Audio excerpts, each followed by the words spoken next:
اور آج ہم بات کریں گے کہ وہ کون سی ڈائٹ ہے جس سے کہ میل کی رپورٹ یعنی سیمن انالیسس کی رپورٹ کو امپروو کیا جا سکتا ہے، سپرم کاؤنٹ کو انکریز کیا جا سکتا ہے، سپرم موٹیلٹی کو انکریز کیا جا سکتا ہے اور میل کی پرفارمنس کو بہتر کیا جا سکتا ہے، اور وہ کون سی ٹیبلٹس ہیں جن کے ذریعے کہ میل کو ہم سپلیمنٹس جو دے سکتے ہیں جس کے ذریعے کہ میل کی رپورٹ بہتر کی جا سکتی ہے۔ تو میری پچھلی ویڈیو میں نے آپ کو بتایا تھا کہ میل انفرٹیلٹی کو دیکھنے کے لیے سب سے پہلی جو بیسک رپورٹ ہے وہ سیمن انالیسس ہے۔ تو سیمن انالیسس جو ہے اس کو وہ رپورٹ جو ہے اس کی روشنی میں ہم یہ دیکھتے ہیں کہ کس آدمی کو دوائیوں کی ضرورت ہوتی ہے اور کس کو نہیں ہوتی، اور کن کو ہم ڈائٹ کے تھرو ٹھیک کر سکتے ہیں۔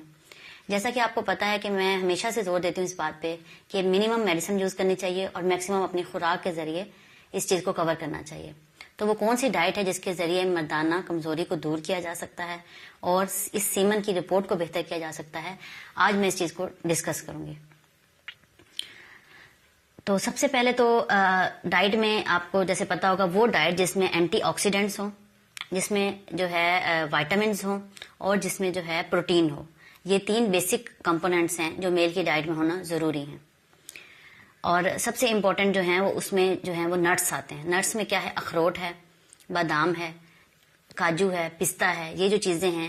ڈرائی فروٹس میں، اور انجیر، اسپیشلی انجیر اور کھجور، یہ ساری چیزیں جو ہیں یہ رچ ہیں وائٹامنس کے ساتھ، اور میل میں مین جو ہمیں چاہیے ہوتا ہے وہ CoQ10 کو انزائم 12 چاہیے ہوتا ہے، اس کے لیے ضروری ہے، اور اس کے علاوہ جو ہے یہ سارے وائٹامنس جو ہیں اس میں آ جاتے ہیں۔ تو میل اس کی ڈائٹ میں لازمی ہونا چاہیے نٹس اور کھجور اور انجیر۔ دوسرے نمبر پہ protein containing diet, protein diet میں فش آ جاتی ہے، اور خاص طور پہ میٹ جو کہ بڑے کا گوشت ہوتا ہے، جیسے کہ جو بڑے جانور کا جو میٹ ہوتا ہے اس میں جو پروٹین ہوتی ہے وہ رچ ہوتی ہے وائٹامن B12 کی، وائٹامن A کی، اور مختلف جو ہے ہمیں زنک اور فاسفورس اور جو چیزیں چاہیے ہوتی ہیں وہ اس میں شامل ہوتی ہیں۔ تو آپ اپنے گھر میں جو پولٹری کا چکن استعمال کرتے ہیں براہ مہربانی اس کو بند کر دیں، وہ سوائے کیمیکلز کے اور کچھ نہیں ہے۔ آپ بکرے کا گوشت کھائیں، آپ بڑا میٹ جو ہے وہ اپنے سامنے بنوا کے لائیں، وہ گدھے کا نہ ہو، وہ ہو بڑے جانور کا لیکن ہو میٹ، ٹھیک ہے، اور اس کو کسی بھی فارم میں آپ کھا سکتے ہیں، شامی کباب بنا سکتے ہیں، کوفتے بنا سکتے ہیں، بہرحال میٹ آپ کی ڈائٹ میں ہونا ضروری ہے ایڈیکویٹ اماؤنٹ میں۔ تیسرے نمبر پہ آ جاتے ہیں فریش فروٹس اور جوسز۔ فریش فروٹس جیسا کہ آپ جانتے ہیں میل کے لیے جو مین امپورٹنٹ فروٹ ہے وہ ہے انار، واٹر میلن یعنی کہ تربوز، اور تیسرے نمبر پہ ہے بنانا یعنی کہ کیلا۔ اور یہ جو 3-4 مین فروٹس ہیں نا، گریپس یعنی کہ انگور، یہ جو ہے نا لازمی آپ کی ڈائٹ میں اس کے فروٹس یا جوسز ہونے چاہیے۔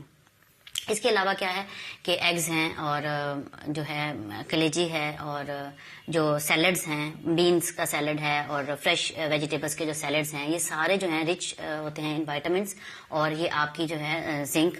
وائٹامن B اور وائٹامن E، وائٹامن A، ان سب کی ڈیفیشنسیز کو کور کرتے ہیں۔ مزید جو ہے کہ میل انفرٹیلٹی کو کیسے ٹریٹ کرتے ہیں یا اس کے لیے ہمیں کون سے فردر ٹیسٹ کروانے چاہیے، اس کو ہم انشاءاللہ اپنی نیکسٹ ویڈیو میں ضرور ڈسکس کریں گے۔ امید ہے میری ویڈیو سے آپ کو بہت فائدہ پہنچا ہوگا۔ تھینک یو سو مچ۔ اللہ حافظ۔